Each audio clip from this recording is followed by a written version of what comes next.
Shalom, welcome to the Jewish Task Force, J.T.F. I'm Chaim ben Pesach, and we have with us another program with the great David ben Moshe.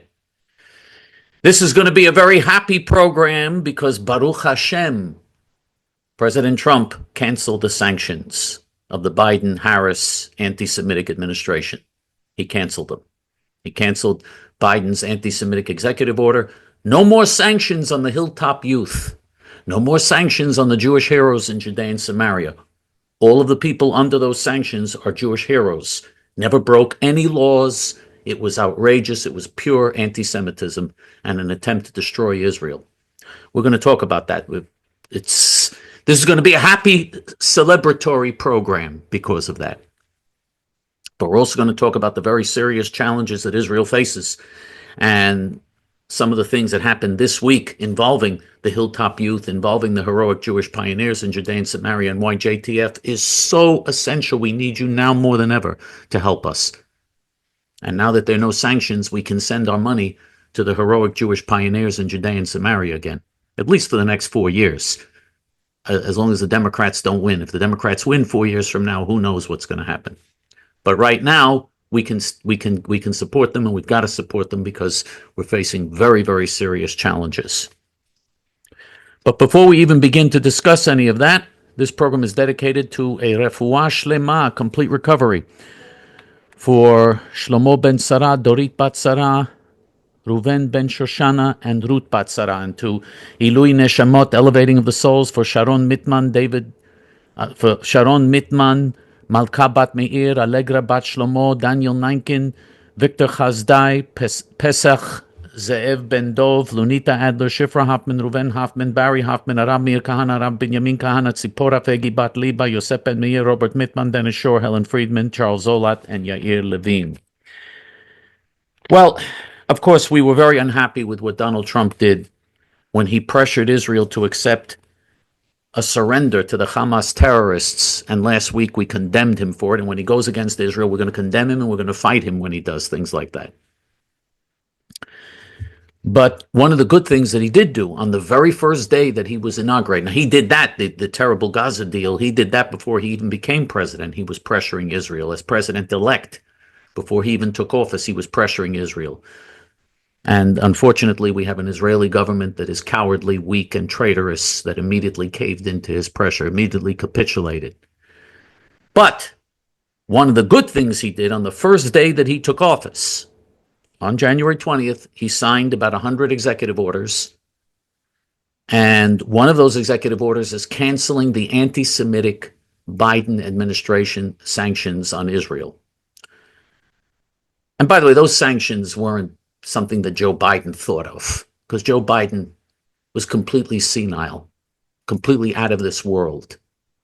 Those are sanctions that were imposed by the self-hating Jews in his administration. Anthony Blinken, the Secretary of State, self-hating Judenrat capo Jew. The Treasury Secretary, Janet Yellen, capo, self-hating Judenrat Jew.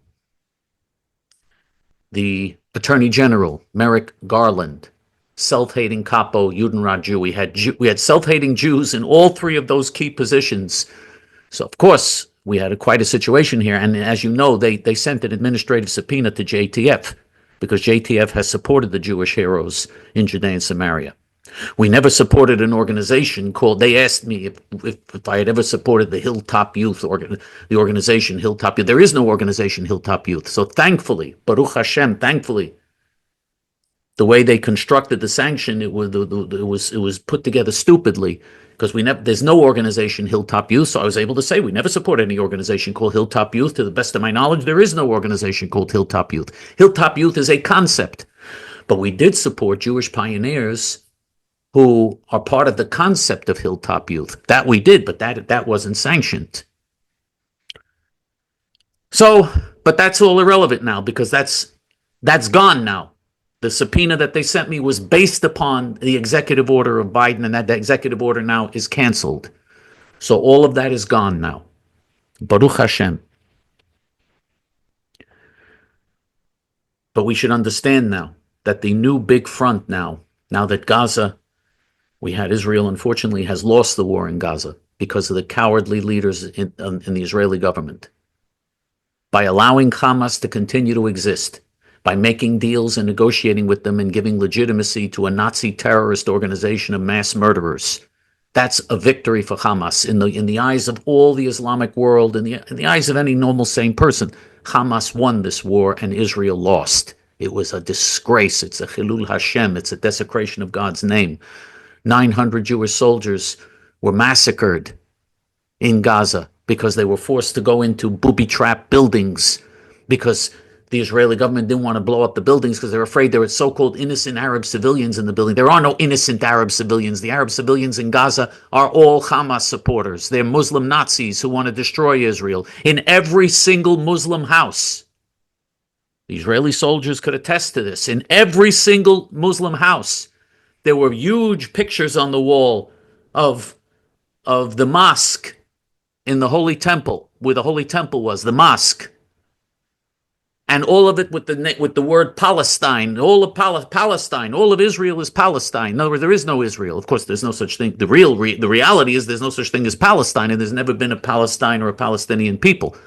But they had big things showing. They had big maps on their walls, all of them, every house in Gaza, that all of Israel is Palestine. Israel doesn't exist. The Jews don't exist. The Jews have no right to exist. And these low-life Nazi monsters, they have 57 Muslim states, 57 states, many of them gigantic states. Indonesia has more than 250 million people in their population of 250 million people. Gigantic countries, 57 Muslim countries. The Jews have one tiny little speck of a country that you can't even see on the map, and they're all focused on destroying that one little country. And the whole world joins with them, the United States, Europe, all imposing sanctions, doing everything else, pressuring Israel. Israel has to give up her homeland. All focused on getting little Israel to commit suicide. Look how evil the world is. Look how unjust. And look at the insane Jews, all the insane Jews that jump on the anti-Semitic bandwagon to also pressure Israel to commit suicide. As we said, Israel should have gone in and did what they had to do to survive. And if it means taking down every building in Gaza, you do it. You don't risk your own soldiers. This was very similar to Vietnam for Israel, as Vietnam was for us. Gaza definitely was Israel's Vietnam, just as Lebanon, in the 2 Lebanon wars that Israel fought in past years, that was also Vietnam for Israel, because this is the mentality. This is the woke, politically correct mentality of the Western world, and Israel is part of that mentality.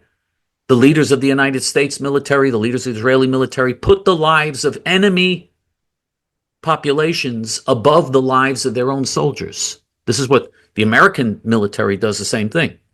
Now the American military is all run by affirmative action generals who have zero brains, zero qualifications, and are not American patriots at all. But anyway, and that's in the United States. And in Israel, traitors, all traitors, appointed by Washington. You can't get a top job in the Israeli army. You can't be part of a major command without Washington's approval. Israel is not even an independent country. It's like a slave. It's like a vassal, like a puppet of America now. When I say America, I'm talking about the bad part of America, the New World Order, Washington, D.C. part of America. Now, we saw that this week, the new front for Israel is Judea and Samaria, Yehuda v'Shomron in Hebrew, which is Israel's biblical heartland, where they want to create a Palestinian terrorist state. Of course, once again, there's no such, I'm going to use the word Palestinian terrorist state, but there are no Palestinians, there is no Palestine. Let's make that clear. That's all a lie. There never has been a Palestinian people or Palestinian state. This is an invented people for propaganda purposes and as an excuse to destroy Israel. The Israeli military was forced, even the left-wing Israeli military was forced to begin a military operation, which is still in progress in Jenin, which is an Israeli city, a Jewish city, occupied illegally by Arab Muslim Nazis in Judea and Samaria. and the Israeli army had to go in there. And in another town, another Arab area in Judea and Samaria, a month ago, 3 Jews were murdered, including 2 Jewish ladies in their 70s. 2 Jewish ladies in their 70s, 2 nice Jewish grandmothers, beautiful Jewish grandmothers. And, we know, J.T.F. knows some of the grandchildren who lost their grandmothers there. And these 2 beautiful Jewish ladies were murdered for no reason, just went out, decided to go shopping one day, and they were butchered by Arab Muslim Nazis from this town.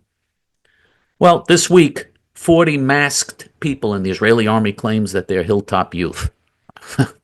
How can you? There's no proof of that. But 40 Jews decided to defend themselves. They went through the area and, of course, came under attack, and they defended themselves. And so they burned half the village down. They had to defend themselves, which is what they should do. If the army hadn't come in, they would have burned the whole damn place down, which is what the Arab Muslim Nazi terrorists deserve, because it's a terrorist base. These are terrorists. And the Jews there were only defending themselves. They came under attack. They were defending themselves. Self-defense is not a crime unless you're an Israeli Jew. Then it's a crime. You're supposed to lie down and die like the Jews did in Auschwitz. That's what the world wants the Jews to do. And that's what the self-hating Jews want the Jews to do. Of course, the self-hating Jews wouldn't do it themselves, but they volunteer to put the good Jews in Judea and Samaria to do it for them. Self-defense in any Western country is against the law. Somebody comes into your house and threatens you, and you shoot and kill them, you're the one that's in trouble. Yes, absolutely. Now, excuse me for the fact that I have a slight little tickle in my throat every now and then. I feel fine. It's just I have this little tickle in my throat. It's 15 degrees here in New York and windy. It's very, very, very cold today. And it's been cold for several days because we have global warming. We have record cold temperatures. We have snow in Florida, snow throughout the South because we have global warming, right? I'm glad, by the way, that one thing, I hope Trump, I don't think he's doing enough. Again, I'm disappointed he hasn't done even more, but he has started signing executive orders to free up American energy. America should develop screw the environmentalists, filthy pigs, Yimach Shmam v'Zichram. Screw them. They're not environmentalists. They're left-wing communists.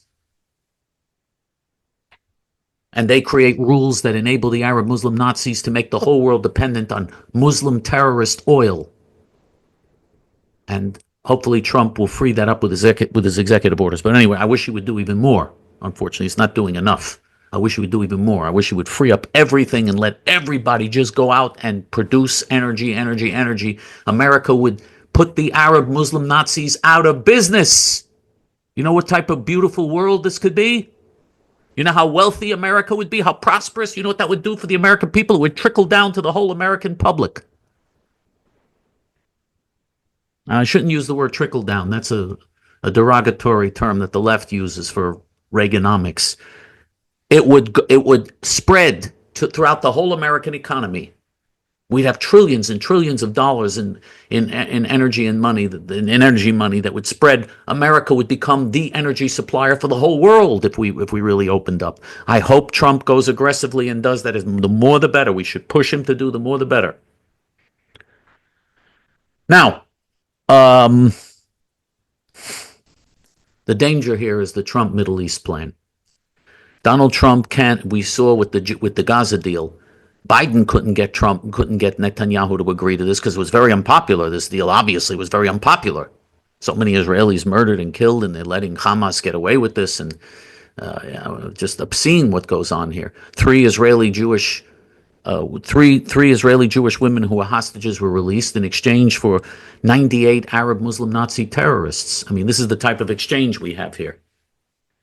First of all, releasing even one terrorist is unacceptable. Having any negotiations with a terrorist should be unacceptable. The only release of hostages should be through military action and through the destruction of Hamas.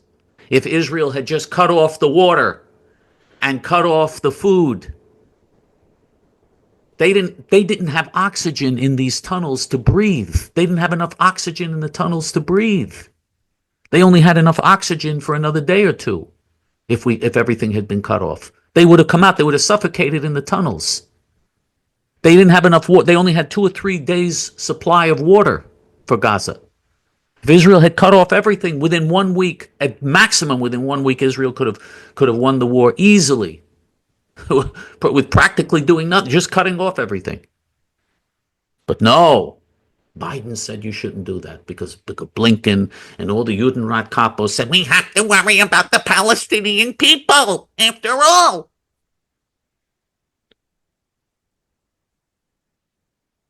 And so Israel didn't win. And Ben-Gvir and Smotrich and Netanyahu and everyone in this government were part of this, are all guilty. They're all part of this. They all supported these war policies. The only one who's told the truth in Israeli politics about the war was Moshe Feiglin and the Zehut Party. And as you know, J.T.F. supports Moshe Feiglin and the Zehut Party. Now, the danger from Donald Trump is that because Donald Trump is so respected and loved by the people of Israel, stupidly, because he's not pro-Israel, he's not a friend of Israel. But the people of Israel, and of course he's better than Biden, but he's still he can be very dangerous because he is so respected that when he pressures Israel, Israel right away caves in. We can't say no to Donald Trump. So it's very dangerous. He has a Middle East plan that includes a Palestinian terrorist state in Israel's biblical heartland and even surrendering parts of pre-1967 Israel. What he would do would endanger Israel's very survival, that Middle East plan of his. It has to be, we have to prevent that from coming into place. And he has his self-hating Jews like Jared Kushner and Steve Witkoff, his new Mideast envoy, another self-hating Judenrat capo. He has his Judenrat capos in his administration, just like Biden had his. I wish we'd get the Jews out of all of this.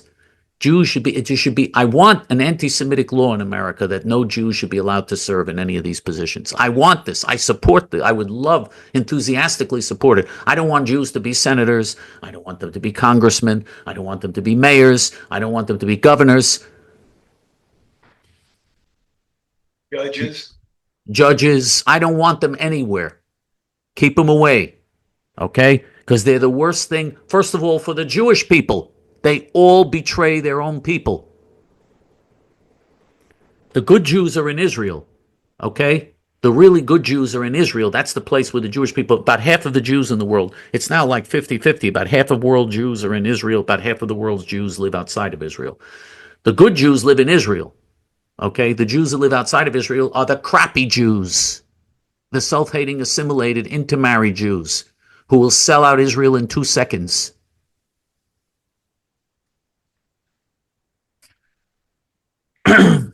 Now, there are 2 things Trump can do that are very dangerous now. One is push for his Middle East plan, which I hope he does not do. And the second thing is he wants normalization between Saudi Arabia and Israel. God forbid, has v'chalila, because normalization will lead to a nuclear Saudi Arabia. Saudi Arabians want nuclear bombs. That's why they want normalization, because they want the United States and Israel to turn the other way and ignore it while they're building nuclear bombs. We don't want to ruin the normalization agreement. We'll have to let them do it. Trump, by the way, said if they build the nuclear bombs, he said they're going to do it inevitably anyway. Well, who says they're going to do it inevitably anyway? I've heard this for decades. No, they don't. They're not going to do it inevitably anyway.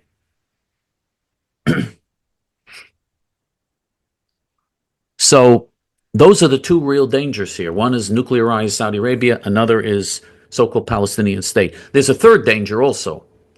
Trump has in his administration people that are so against any war, any conflict at all. They're so worried about America getting involved that they even oppose Israel attacking Iran and destroying Iran's nuclear bomb-making program, which is so insane. So in other words, they would allow Iran to build nuclear bombs. That's also could be very dangerous. Israel must destroy Iran's nuclear bomb-making program. I know Trump is not going to do it. Israel must destroy Iran's nuclear bomb-making program. All right. So just imagine if Iran had nuclear bombs. So you're not avoiding war, you're postponing it until it becomes nuclear war. Churchill said when they were discussing peace terms with Hitler before the war started that you can have dishonor or you can have war. You chose dishonor, you will get war. Well, and of course, a nuclear Iran could lead to a nuclear holocaust easily.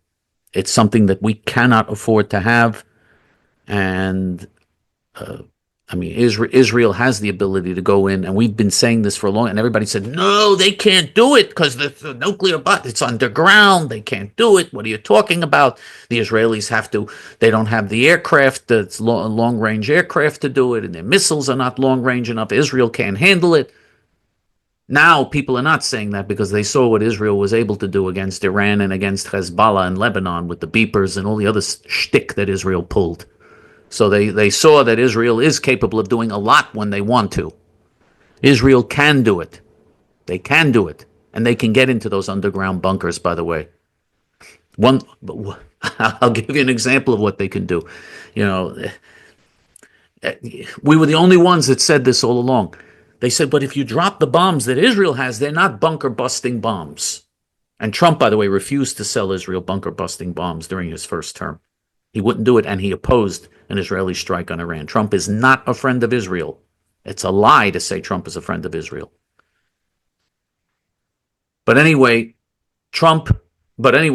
with the bombs that Israel does have, they said, well, the bombs are not strong, are not powerful enough to penetrate all the way down. You know what you do? You go back and keep bombing over and over again the same spot. If you do that over and over again, eventually you'll have the power of bunker busting bombs. Israel can do it with repeated bombings. Also, Israel can send people, can send soldiers, can drop soldiers into those underground bunkers and areas. The Israeli army, if anybody could do it, the Israelis can do it if they really want to. They've proven that they're capable of doing incredible things that Hollywood couldn't come up with. Because God chose the Jewish people to be a light unto the nations and a holy nation, a nation of priests. And so the Jews, when they want to, can create the most powerful and incredible little army the world has ever seen. And when the Jews want to, they can be the greatest scientists, the greatest inventors, the people that influence the world be so far beyond their numbers. So far beyond their numbers. Remember, the Jews are 0.2% of the world's population. 0.2%. 1/5 of 1% of the world's population is Jewish. 27% of the Nobel Prizes for science and for scientific inventions and discoveries were Jews. 27%. You know how mathematically unbelievable that is? How impossible those figures are? Just impossible. Now, there is a solution to stopping Trump from being able to, number one, create a Palestinian state. Number two, normalization with Saudi Arabia would be is disrupted when Israel has things going on in Judea and Samaria that upset the Arab world and the Muslim world. The Saudis are unable to maneuver when that happens. It creates problems for the Saudis. The number one card we have in our hand, okay, if we're playing a hand, the number one card we have, the only card we have, is the Hilltop Youth. They're the one group that creates obstacles, real on the ground obstacles, not just talk, not just declarations, which mean nothing, not promises, which mean nothing. Okay, Netanyahu's certainly, his promises mean absolutely nothing. I trust him as much as I trust Hamas. Okay, his promises mean nothing. He's a liar and a fraud and a traitor. The one group that we have that actually is doing something that can change the dynamics and that has already changed the dynamics is the Hilltop Youth. That's why the first thing that is demanded whenever the negotiations of the future Judea and Samaria is get those Hilltop Youth communities out of there. Stop the Hilltop Youth. They're the problem. Okay? Now you may say, well, there are only several thousand young Jews. How can they really? Now, it's true, there are only several thousand of them actually living there in dozens of hilltop communities all over the most strategic hilltops in Judea and Samaria. That's true, it's several thousand, but they call upon many of their supporters when the time comes also to join with them to fight back. And so they can be a significant problem over there, and they are a significant problem, and many Arabs are leaving Judea and Samaria because of them. They're a very significant problem for the Arabs. Believe me, the Arabs view them as the number one problem, and the Arabs are right. They are the number one problem for a Palestinian state. They are the number one obstacle. And the only organization in the whole world, on the whole planet Earth, outside of Israel that supports them is J.T.F. Can you believe that? What a generation. Wow. What a generation. You would think all the Jews would be supporting them. It's the only sane thing to do. That is the group to support if you want to save Israel now. That's the thing. That's where the action is. That's where we can save Israel from national suicide. Because the Saudis also want moves toward a Palestinian state if they're going to normalize. And everything that we're talking about, all the dangers and risks to Israel are influenced by this. This is the front now in Judea and Samaria. And it's not me saying if you spoke Hebrew and you could go on the Israeli media, you'd see that all the Israeli generals and the Israeli army are all saying the Judea-Samaria front, that's the hot front now for Israel. That's where the action is now. That's where Israel's future is going to be decided. We have to support these Jewish heroes. There are no sanctions anymore, so now we can support the Jewish heroes once again. We can send our full budget, 100% of our budget now to the Jewish heroes. And you can be part of this great mitzvah, this magnificent, blessed thing that this is the best thing you can do in our generation is support them. We all should be there on those hilltops with them. But if you're not going to be there with them, at the very least, you should be supporting them in every way possible. There are three things I think you should do. Number one, you can make a will. In your will, when you make out your will, put J.T.F. in your will. Include the Jewish Task Force, J.T.F., with our P.O. Box. Put that in your will. Our address is J.T.F. P.O. Box 650327, Fresh Meadows, New York 11365. Put J.T.F. with our address in your will. Leave money for the Hilltop Youth in your will. Leave money for J.T.F. in your will. That will make a big difference, and believe me, that'll help you more than it'll help them. Because when you go before Hashem, when you go before God, and He asks you, well, what did you do? You could say, well, one thing I did do, I had some money that worked all my life. I had some money, and I gave to these Jews that were devoting their lives to saving our homeland and to saving the land of the Jewish people and righteous Gentiles, by the way. I'm not only talking to Jews here, I'm talking about to the righteous Gentiles. Big blessing, huge blessing supporting the Hilltop Youth. Put J.T.F. in your will. Secondly, people should not just give donations, they should make monthly donations. You can do recurring monthly donations. You go to our website, we're on our website, and which is hayamin.org. Our website is hayamin.org, our Hebrew website. You click on the donate button. And on the donate button, you can make one-time donation or you can make recurring donations. Make recurring donations. If you make recurring donations every month, your credit card will automatically be billed and your money will go to the Hilltop Youth. What a blessed thing that is to do. Become part of the recurring donations. Become part of a group that gives recurring donations every month to this good cause. It's the best thing you could do. It's the best thing you can do in your life. And of course, the more the better, but you give $20 a month or you can give $2,000 a month. I mean, whatever. Obviously, the more the better, but $20 a month will also be greatly appreciated. $30 a month. What is $30 a month? $1 a day? To help something like this? To help a cause so important like this? So you can click on recurring donations. That's the second thing. So will, recurring donations. Third thing, if you want to just make a one-time donation, that's also good. We want that also. Here's how you do all of these things. First of all, if you want to do this online, you go to hayamin.org and click on the donate button on top. Most of the page is in Hebrew, but the donate button is in English on top. Click on it, and it's very easy and convenient to do. For recurring donations, for one-time donations. If you don't want to do it online, if you want to do it through the regular mail, you make checks and money orders out to J.T.F. And you send them to J.T.F. P.O. Box 650327, Fresh Meadows, New York 11365. David? Well, I'm glad you brought up Israel because I culled this out from the Hamas charter, and you could swear this came out of Mein Kampf, Hitler's book from when he was in prison in the early 1920s. But this is from Hamas. The Jews took control of the world media, news agencies, the press, publishing houses, broadcasting stations, and others. With their money, they stirred revolutions in various parts of the world. They were behind the French Revolution, the Communist Revolution, and most revolutions.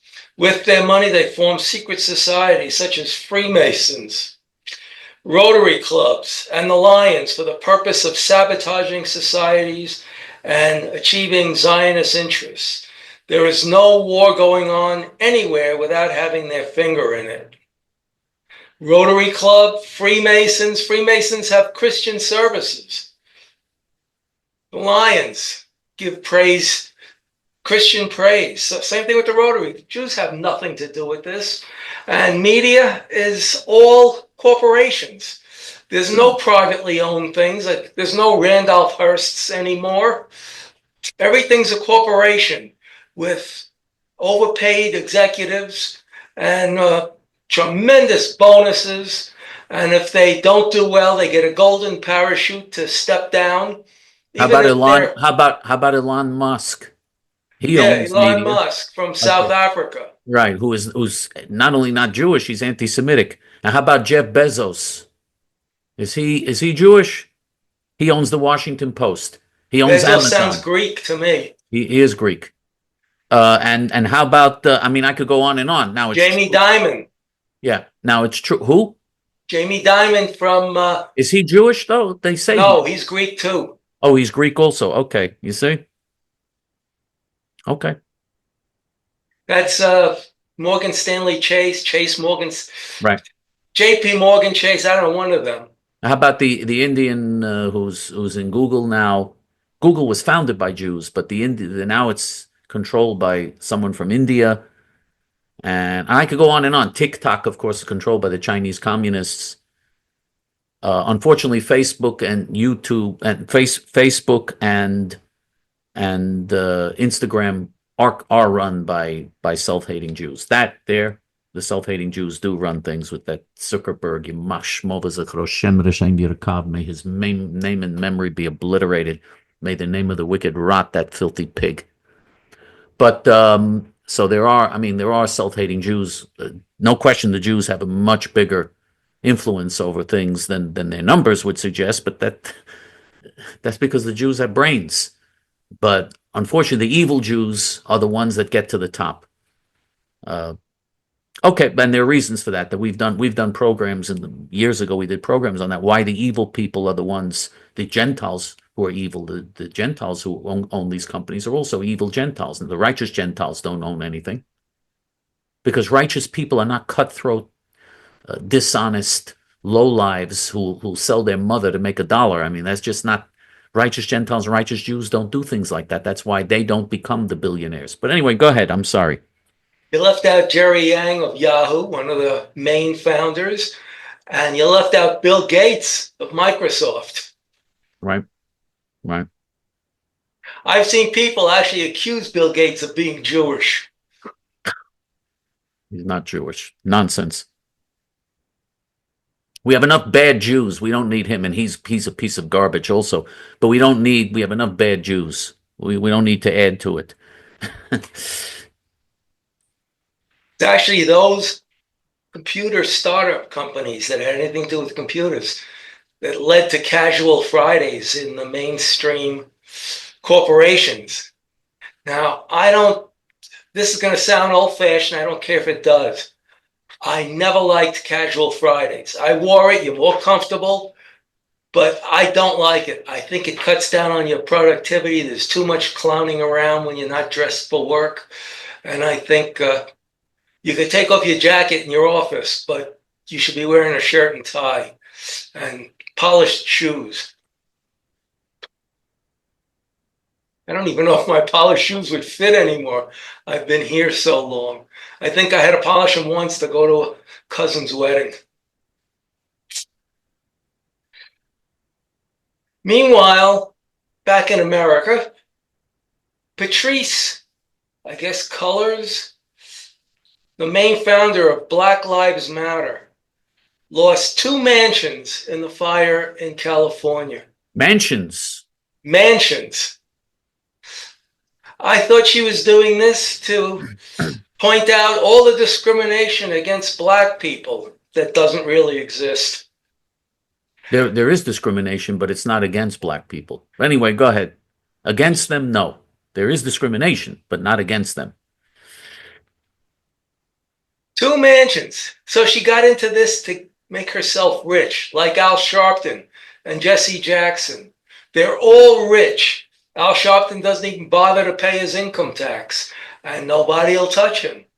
Al Sharpton, by the way, the impoverished Al Sharpton lives in a penthouse on West 57th Street.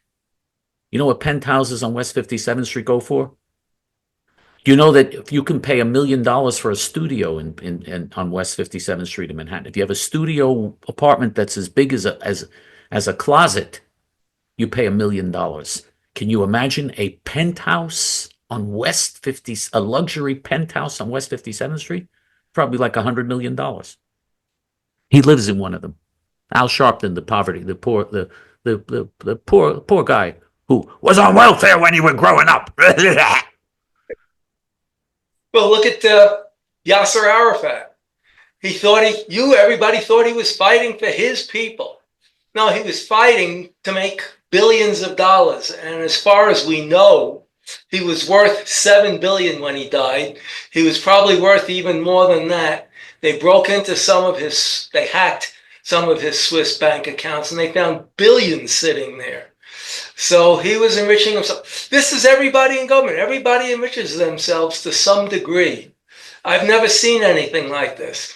The one thing, if you don't like Rabbi Kahana's right-wing policies, you can say he never enriched himself off the back of his people. I was the head of the JDL. I never got a salary. Never. All the years I went to prison too, doing what I did. I actually sat in prison. I didn't ruin my life, but I ruined my chances of going to Israel and doing other things that I wanted to do.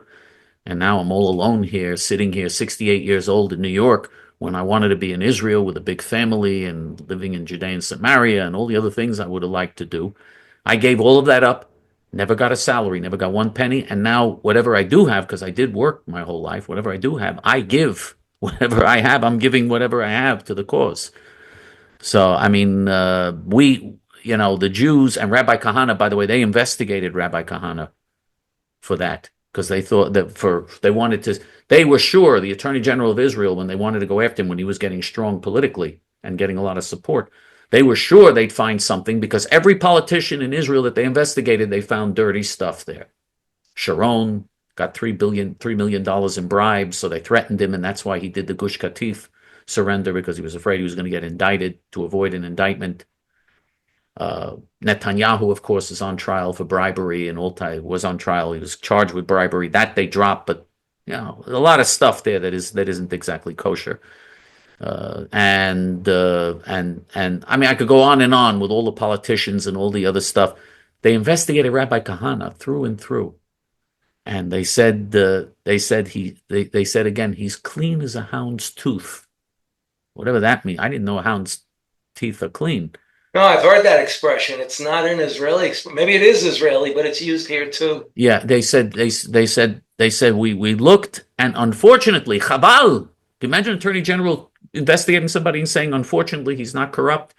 Chabal, but he's as clean as a hound's tooth. So they went after him on his ideology, on what he believes in, because they couldn't get him on anything else, because he really lived completely for the cause. He was completely honest. Right. He wasn't a politician kissing babies, making promises he knew he couldn't keep like they do here. Mm-hmm. That's why D.C., Washington, D.C. stands for Washington District of Criminals, because they're all there enriching themselves, not to the scale of a Yasser Arafat, but they're there. Instead of making billions, they're making millions. And you don't make millions off of a salary of $200,000 a year when you're probably paying not even 200, it's 175. You're probably paying close to 75,000 of that in taxes, maybe more if your residence is in New York City. You're paying about 55% of what you take home at a salary that high in taxes. So you can't get rich. You can live comfortably, not that comfortably in New York, but it's a good salary.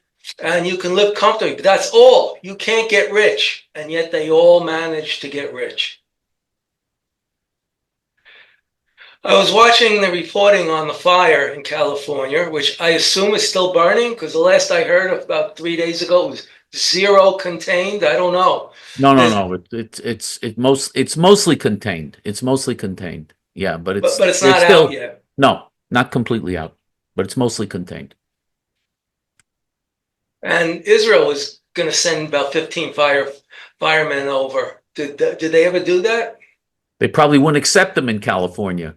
California's so left-wing and anti-Semitic, they probably said, "What? You Zionist firefighters?" Well, they probably wouldn't accept them. I don't know if they did, but I mean, I hate California, but I don't want to see righteous. There may be some righteous Gentiles there. Whose homes are in danger and so on, so I don't, so I hope that they get the fires out, but most of the people, I hate California. It's this horror, the People's Republic of California. And we told you last week that one of the states above, I think it was Portland, or was it Seattle? One of those states. You mean also cities? Yeah, Portland states. And Seattle are cities. You mean cities? You mean Oregon and Washington. Capitals of. Yeah. And then they sent 60 fire trucks to help put out the fire, but they had to go to Sacramento to be inspected to make sure they weren't emitting fog or smog. So, good gesture. Here's 60 more trucks to help, and California had to hold them up while each was inspected. Did it matter if there was fog or smog when your state is burning down? And even rich people are losing their homes. Well, I have to praise Bill O'Reilly. We usually don't say good things about him. I'll give you a little history. He started before Fox, but he was one of the first on Fox. And he was somewhat conservative, not conservative enough for me, but then again, not many are. But his show got to be number one, and they wanted to increase his ratings even more because he was flying high. And so they told him to moderate a little and move to the center to attract more viewers from the left. And he did that, and he became a real moderate. There's nothing conservative about him anymore. He's like a single strand of hair to the right of center. Not what I would call right-wing, barely conservative, but he reported very well on the fires. He blasted Newsom, the governor, and Bass, the mayor, and the fire chief, and the water commissioner makes $750,000 a year for a water commissioner. And she couldn't keep water in the fire hydrants. For $750,000, she should have to give every penny of that back because she stole it. She didn't do her job. She just got paid for nothing. Now she's going to get a pension of what? $750,000 a year, maybe? I don't know. I don't know what the pension system is in California, but I could see her after she's kicked out getting that same amount of money the rest of her life, because that's the way California is. Well, Bill O'Reilly went on Chris Cuomo. Do you remember Chris Cuomo? The brother of Andrew Cuomo, the son of the sons of Mario Cuomo. Oh, left-wing Italians, something you don't see very often. Of course, in that case, they're very far left-wing. And Chris Cuomo finally got kicked off his show, but he's doing I guess a podcast or another show on a smaller channel now. No, he's just doing the podcast. He's doing a podcast on YouTube, yeah. And he had Bill O'Reilly on as a guest who blasted the mayor and all the people I mentioned and the governor, especially Gavin Newsom, because the buck stops with the governor. And after that was a Democrat congressman who came on and said everything Bill O'Reilly said was a lie. He didn't use that term, a lie, but you know the term I can't use on our show to mean it was a lie. Chris Cuomo had to stop him because even Chris Cuomo said, can you name one thing Bill O'Reilly lied about? And he said, I don't want to get into that now, because he couldn't name a single thing. O'Reilly blasted those Democrat politicians in Southern California and the governor, and he told them off, and even Chris Cuomo had to agree with him. I never thought I'd see the day that Chris Cuomo could be that honest. But I guess maybe kicking him off a big station put a little honesty into his spine. And I just want to close with, well, Biden was president in name only. Would that be a prino? But by the way, I disagree that Cuomo was honest. I think that Cuomo, whatever Cuomo does is if it's good for Cuomo. That whole family is like that, okay? They're not like the Italians that you and I know. You and I know Italians who are good Italians. Right, real Italians. This is not like the good Italians that we know. Okay, this is not like the J.T.F. Italians. Let's put it that way. The ones we know and the ones I knew in JDL, this is a whole different brand. You know, the Cuomos. They stabbed their own people in the back. But anyway, go ahead. I'm sorry. But in this case, even if it was good for his career, he put down the Democrat. I think he's from Congress, the House, and he said, "Name one thing that O'Reilly lied about," because he came out to the public agreeing with everything O'Reilly said. Even the Hollywood actors and actresses are condemning them now because Yes. they lost their house. They lost their houses now. Now they're upset. They're condemning them. Yeah, as long as they kept their houses, they would stay far left wing. Well, they're still going to be far left wing. These rich Hollywood people we're going to teach the Democrats a lesson. Next time we're going to vote for different Democrats. Yeah. Thanks a lot.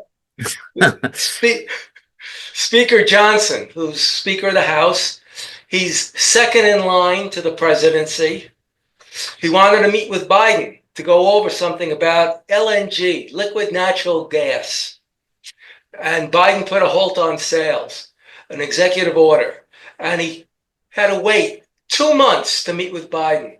This guy is second in line to the presidency, and the president wouldn't even see him. Finally, when he did get to see Biden after a 2-month wait, Kamala Harris was there, Schmuck Schumer was there, Nancy Pelosi was there. So he starts talking, and he's addressing Biden, only looking at Biden. And finally, Biden asks the others to leave. So now it's just the speaker and the president. And he's talking about the executive order where he banned sales of liquid natural gas. And Biden said he never did that. So the speaker said, I can go out in the other room and get the documents. And Biden said, I never signed that. So Johnson realized that they're just throwing things in front of Biden because it requires his signature as president. He doesn't know what he's signing. He just signs his name to it.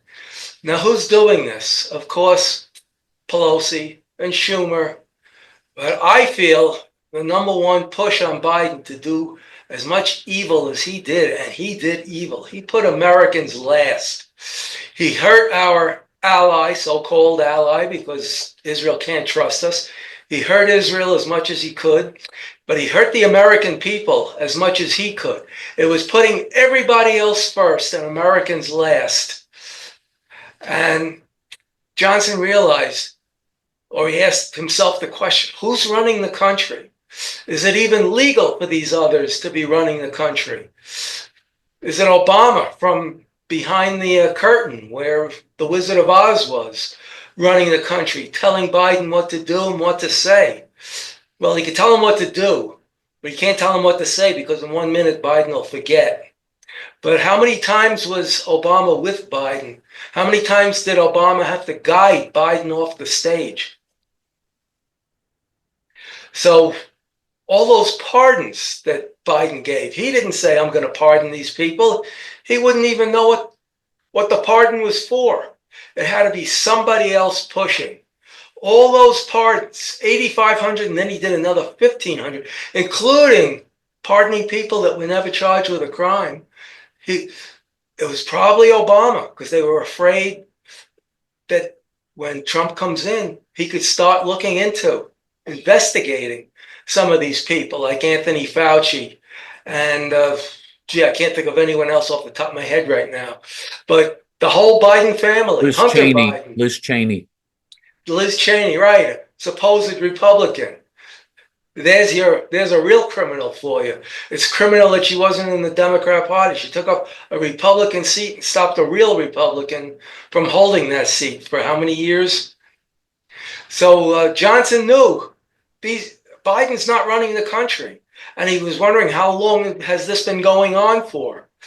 And are these pardons for people not charged with a crime, are they unconstitutional? And why would you need to pardon somebody who wasn't charged with a crime unless you know they're guilty and that something was going to happen to them?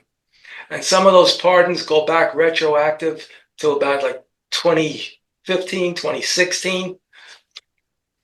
So Biden certainly didn't do that. He probably can't put on his shoes in the morning and tie the laces. He doesn't know where he is. He doesn't know what day of the week it is. So somebody, and I think it's Obama, is guiding him and telling him exactly what to do. And it seems to me it would be a past president too. And Obama, through Biden, did all the things he couldn't do because he thought it would hurt his legacy. So Obama, as evil as he was, tried to at least be somewhat reasonable. Whereas now that he's behind the scenes, I don't think he was reasonable. Let's not exaggerate, David. Let's not exaggerate. Obama was not reasonable. I mean, he wanted a decent legacy. If he did the things he wanted decent legacy by supporting Louis Farrakhan. Is that part of his decent legacy? You know. Well, you saw the picture of him smiling with Farrakhan. That's part of the decent legacy. And Obama was Farrakhan called him the promised one. The scum of the earth. And but all the things he couldn't do as president, he did through Biden. And he kept I don't know that it was Obama. And I'll tell you the truth. Joe Biden, you know, even though Joe Biden is senile right now and is definitely in severe cognitive decline right now, when he wasn't in cognitive decline, when he was younger, he was very evil. He was a hopelessly evil, lowlife, typical Democrat politician, the scum of the earth. He would have betrayed America even if he wasn't senile. Biden was always a traitor. Because he was always a traitor. Look at his family. Look at his evil family. I mean, always evil. Always evil. Look at his wife and his son, and just monsters. His wife is a real monster because she wanted to stay in the White House when she knew he shouldn't be there. Not even close to being in the White House. Not even as a guest. He belonged in a assisted living. Of course, he has the money to have nurses around the clock, but that's what he needed. And you can't have a president that requires nursing around the clock, who has to be led to the bathroom because he can't find it himself.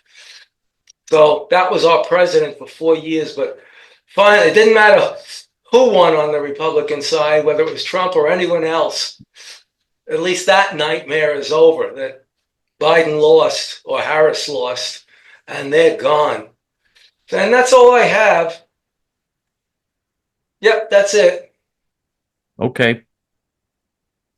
So this is a pretty good, this was it was a good day for us when Trump signed that executive order. That was a good day for us. And now we've got to live up to what Hashem's giving us an opportunity here. He's giving everybody out there an opportunity to help us now. Okay, there are no sanctions anymore. So now we have an opportunity to do what we're supposed to be doing in order to save Israel and do what God commands us to do. God commands us to support Israel and to support the land of Israel and the people of Israel. That, there's no question, is the number one command in the Bible. And that's, you were put in this world to make this a better world. Every single Jew and righteous Gentile has a higher calling than just living for yourself and enjoying yourself. And that's not why you were put in this world. You were not put in this world to live for yourself and enjoy yourself. Nothing wrong with enjoying yourself if what you're doing is not sinful or not bad. But you were put in this world to make this a better world. And we have an opportunity now to really do that in a meaningful way. All of us should live up to what we're supposed to do, what we were put in this world to do. It'll be better for us. It'll be better for the world. For J.T.F. until next week, and for David Ben Moshe, this is Chaim Ben Pesach. Shalom.